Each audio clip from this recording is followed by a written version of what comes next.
Legal service అథారిటీలో మీకున్న advantage ఏంటంటే, ఇప్పుడు ఏ చట్టాల గురించి అయితే మేము డిస్కస్ చేశామో ఆ చట్టాల గురించి, ఆ చట్టాల ద్వారా మీకు న్యాయ సహాయం కావాలంటే మీరు ఈ లీగల్ సర్వీస్ అథారిటీ అప్రోచ్ కావచ్చు.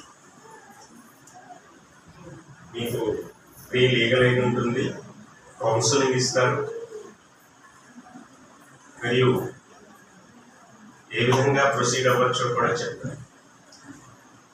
సో చట్టాలు ఉన్నవి అని తెలుసుకోవడం ఎంత ముఖ్యమో దాన్ని ఎగ్జిక్యూట్ చేయించుకుని మనకి అమలుపరచుకోవడానికి ఏ ఆర్గాన్స్ ఉన్నాయన్నదో, ఏ సంస్థలు ఉన్నాయన్నో కూడా తెలుసుకోవడం important.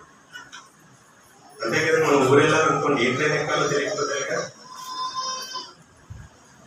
So one of the thing is district legal service authority.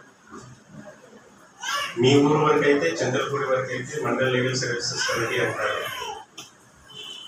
దాని మెంబర్స్ చైర్మన్ గారేమో మీ మేజిస్ట్రేట్ గారు ఉంటారు. జిల్లా స్థాయిలో నేను సెక్రటరీ గారిని చూసుకుంటాను. మీరు పోలీస్ స్టేషన్కి వెళ్ళడానికి కంటే ముందు కూడా ఇవ్వచ్చు ఈ services, legal service authorities door steps approach అవ్వచ్చు. తగిన సహాయం కూడా పొందుతుంది.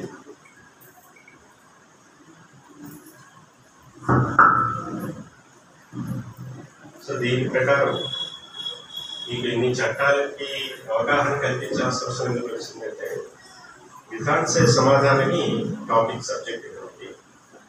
ఇక్కడ విధాన్ అంటే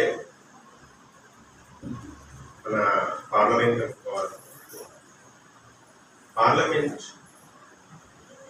ఉమెన్స్కి, అంటే మహిళలకి సమాన హక్కులు క్రియేట్ చేస్తూ ఈ సొసైటీలో కొంచెం వనరబుల్ సెక్షన్ కింద ఎప్పటి నుంచో ఉన్నారు కాబట్టి